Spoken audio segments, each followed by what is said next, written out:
सड़ी गली व्यवस्था के खिलाफ एक खोजी पत्रकार की सत्ता से बगावत देखना चाहते हैं तो हमारे चैनल को लाइक, सब्सक्राइब और शेयर करना न भूलें।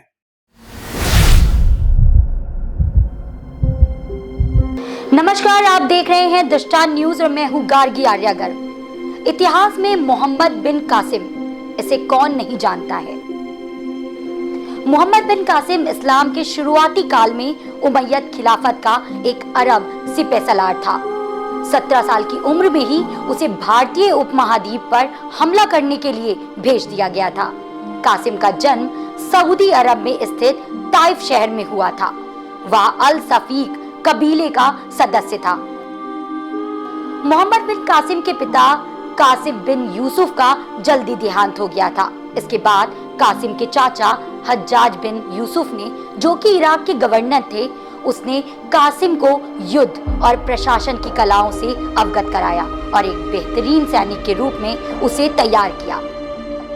उसने हज्जाज की बेटी यानी अपनी चचाजाद बहन जुबैदा से शादी कर ली थी।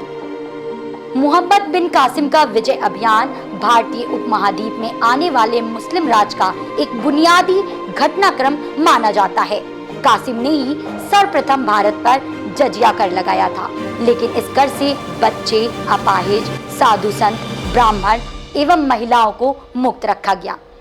लेकिन अब आपको आक्रांता मोहम्मद बिन कासिम से रूबरू कराते हैं।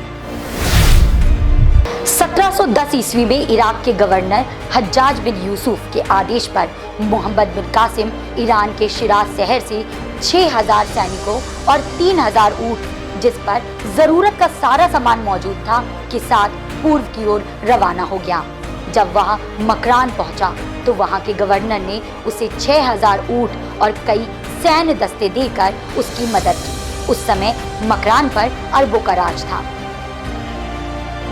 मकरान के बाद 711 ईस्वी में उसने सिंध में प्रवेश किया और उस समय सिंध पर राजा दाहिर सेन की हुकूमत थी। वहां उसने देबल बंदरगाह, जो उस जमाने में सिंध का सबसे महत्वपूर्ण बंदरगाह में शुमार था, उस पर हमला किया। मोहम्मद बिन कासिम ने देबल की बंदरगाह को पूरी तरह से फतेह कर दिया। इसके बाद कासिम ने देबल शहर का रुख किया। यहाँ पर देबल शहर के सैनिकों ने जमकर इसका मुकाबला किया। शुरुआती मुकाबले में शहर की फौज अरब फौजों पर भारी पड़ रही थी। शहर के बीच एक 120 फीट ऊंचा एक मंदिर था। इस मंदिर में महात्मा बुद्ध समेत कुछ देवताओं की मूर्तियां रखी थी।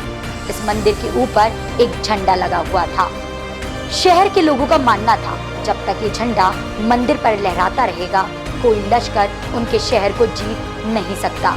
उनका मानना था कि अरबों के पहले लश्कर इसी वजह से जीत नहीं सके थे। लेकिन इस बार शहर में मौजूद एक ब्राह्मण पंडित ने उसे ये राज बता दिया। उसने कहा, अगर तुम ये शहर जीतना चाहती हो तो मंदिर पर लगा झंडा और गुम्मद तोड़ दो। इसके बाद मोहम्मद कासिम ने अपने लश्कर में मौजूद एक बहुत ही माहिर सिपाही को बुलाया और कहा, अगर तुम ये मंदिर तोड़ दो तो मैं तुम्हें 10,000 दिरहम दूंगा। तो जवाब में उस सिपाही ने कहा कि अगर मैं 3 पत्थरों से गुम्मद ना तोड़ सका तो मेरे हाथ काट देना। थोड़ी देर बाद ही कासिम के इस सिपाही ने 2 पत्थरों से मंदिर का झंडा समेत गुम्मद को तोड़ दिया। मंदिर का गुम्मद टूटते ही शहर वालों का हौसला भी टूट गया और वो कासिम के सामने कमजोर पड़ने लगे और अंत में उन्होंने मोहम्मद बिन कासिम के सामने आत्मसमर्पण कर दिया और शहर के द्वार अरब फौजों के लिए खोल दिया गया। यहाँ मोहम्मद बिन कासिम ने देबल का कैद खाना तोड़कर सभी अरब कैदियों को आजाद करा लिया और शहर में 4000 अरबों को बसा दिया। पश्चिमी सिंध पर सफलतापूर्वक कब्जा करने के बाद मोहम्मद बिन कासिम सिंधु नदी पार करके रोहड़ी पहुंचा। वहां उसका मुकाबला सीधे राजा दाहिर सेन और उसके सैनिकों से हुआ। यहाँ राजा दाहिर खुद हाथी पर सवार होकर जंग के मैदान में था। शुरुआती मुकाबले में राजा दाहिर की फौज अरब फौजों पर भारी पड़ रही थी, लेकिन थोड़ी देर में ही अरबों की सेना ने राजा दाहिर पर वार करना शुरू कर दिया। अरबों के एक सिपाही का जलता हुआ तीर राजा दाहिर के हाथी को लगा और हाथी जख्मी हालत में सिंधु नदी में कूद गया। उसके बाद राजा दाहिर जैसे ही हाथी की पालकी से बाहर निकला, वैसे ही अरब लश्कर ने उन पर तीर से हमला कर दिया और राजा दाहिर मारा गया। राजा दाहिर के मरते ही उसका लश्कर रोहड़ी के किले में भाग गया और किले के दरवाजे बंद कर लिए गए। इस लश्कर की संख्या करीबन 15,000 थी।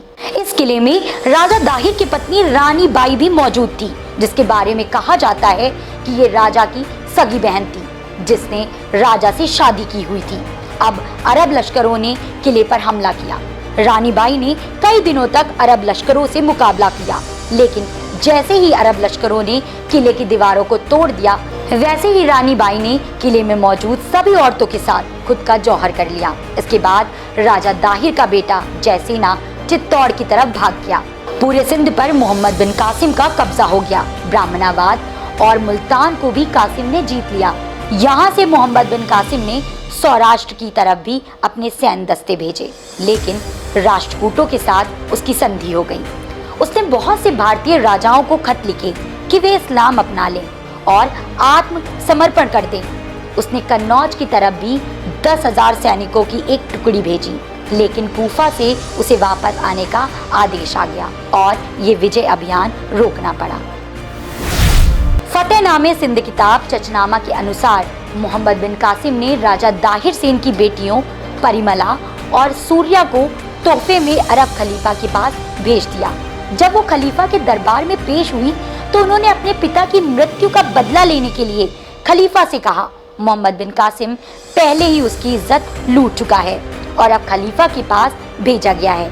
ये सुनकर खलीफा नाराज हुआ और उसने मोहम्मद बिन कासिम को बैल की चमड़ी में लपेटकर वापस मंगवाने का आदेश दिया। कहा जाता है उसी चमड़ी में बंद होकर दम घुटने की वजह से मोहम्मद बिन कासिम की मौत हो गई। लेकिन जब खलीफा को पता चला बहनों ने उससे झूठ बोला था, तो उसने उन्हें भी जिंदा दरबार में चुनवा दिया। मोहम्मद बिन कासिम की मौत की अब तक की ये जो भी कहानी रही हो, लेकिन उसको महज 20 वर्ष की आयु में ही अपने खलीफा द्वारा मरवा ही दिया गया था। उसकी कब्र आज तक अज्ञात है। ये एक तारीखी हकीकत है कि मोहम्मद बिन कासिम को फतेह सिंध के साथ ही कत्ल कर दिया गया था। चलिए, दृष्टांत न्यूज आज यही बताना चाहता है कि ऐसे मोहम्मद बिन कासिम जैसे न जाने कितने आक्रांता भारत आए और उन्होंने भारत की संपत्ति को लूटा, मंदिरों का नाश किया, लेकिन अंग्रेजों के बाद भारत की जो क्षति हुई वो बहुत ही ज़्यादा दर्दनाक थी, बहुत ही ज़्यादा दयनीय रही, जिससे भारतीय कोषों को बहुत बड़ा नुकसान पहुंचा। अगली कहानी के साथ हम फिर पेश होंगे। बने रहिए दृष्टांत न्यूज के साथ।